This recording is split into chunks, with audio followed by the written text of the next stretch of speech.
প্রিয় বন্ধুরা, সালামুন আলাইকুম। আমরা সাভার থেকে যেদিন বেলতলি ল্যাংটা বাবার মাজারে এসেছিলাম তখন বলেছিলাম আমি ফিরতি পথের একটা ভিডিও দিব। আপনারা দেখতে পেলেন ইতিমধ্যেই আমি বেলতলি থেকে অটোতে করে ৬০ নল লঞ্চ ঘাটে এসে পৌঁছেছি। এটি ৬০ নল লঞ্চ ঘাটকে কেন্দ্র করে যে কিছু দোকানপাট বসেছে তারই দৃশ্য আপনারা দেখতে পাচ্ছেন। আমি আপনাদের আশেপাশের কিছু দৃশ্য দেখাবো। লঞ্চ ঘাটের এখানে একটি বট গাছ আছে, বসার মতো একটা প্লেস আছে যেখানে পর্যটকরা ছায়ায় বিশ্রাম নেয়। পাশেই এই শীতলক্ষা নদীর পাড়ে সুন্দর একটি মাঠ, অবশ্যই এখানে বিকেলবেলা আড্ডা মারতে খুব ভালো লাগবে।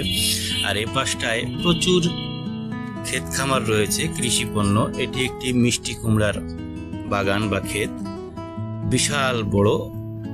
এটি লঞ্চ ঘাটে যাওয়ার রাস্তা। আমি এই রাস্তা ধরে লঞ্চ ঘাটের ওই জেটিতে বা ডকইয়ার্ডে বা লঞ্চ ইয়ার্ডে গিয়ে পৌঁছবো।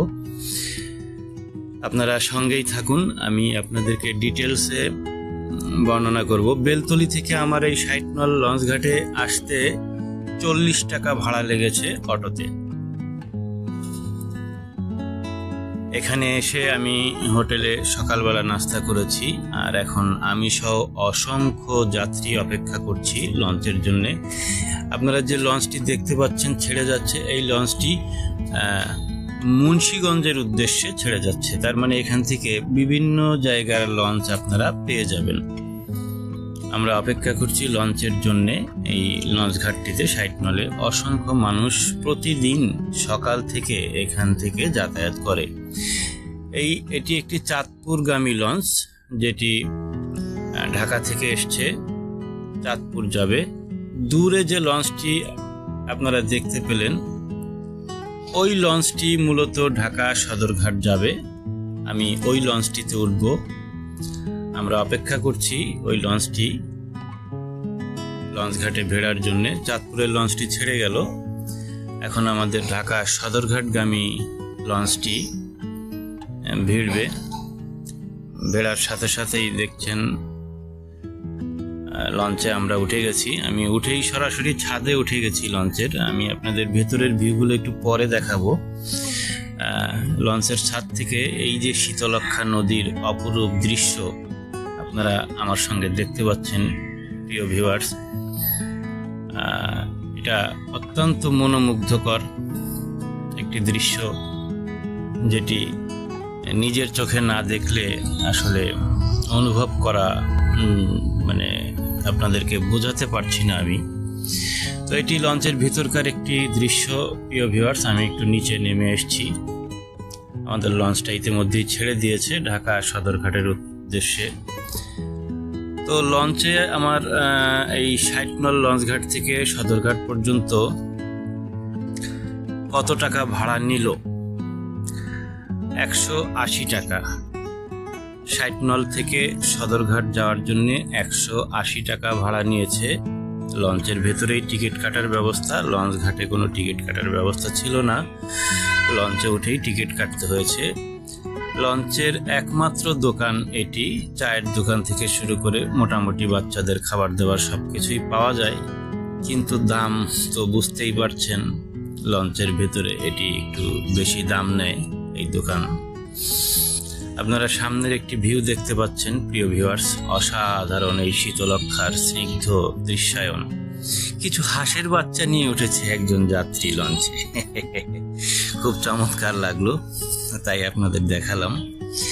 আমি এখানের একটি সিটে বসেছি। আপনারা চাইলে সিটে বসতে পারেন, ঘোরাঘুরি করতে পারেন, কোনো সমস্যা নেই। ছাদে উঠতে পারেন, দোতলায় উঠতে পারেন, তিনতলায় উঠতে পারেন।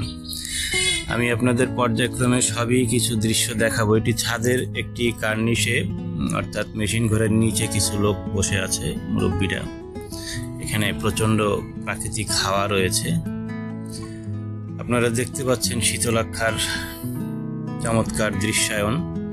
আমি আরও দুটি ইনফরমেশন আপনাদেরকে দিচ্ছি এই ভিডিওর মাধ্যমে।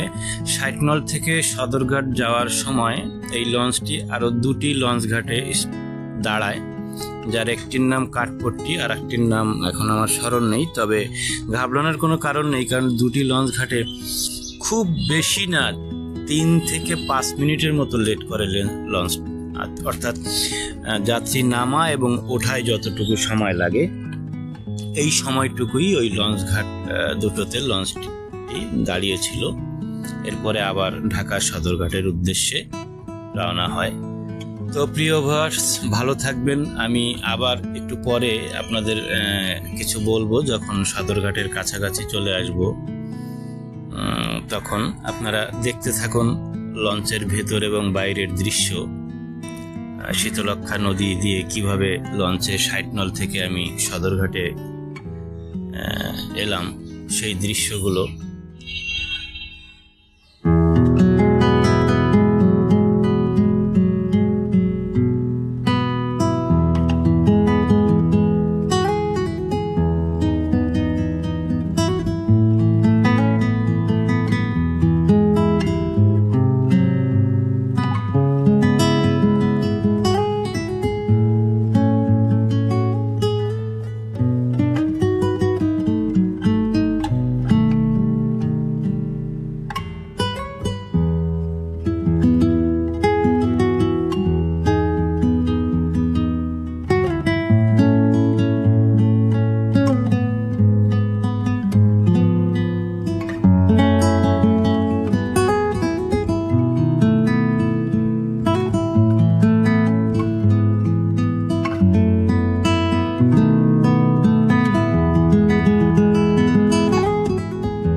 প্রিয় বন্ধু সকল, দেখতে দেখতে আমাদের 2.5 ঘন্টা শেষ হয়ে গেল। 2.5 ঘন্টার এই সফর 60 নল থেকে সদরঘাট আসতে আমার মোটামুটি 2.5 ঘন্টা সময় লেগেছে লঞ্চে।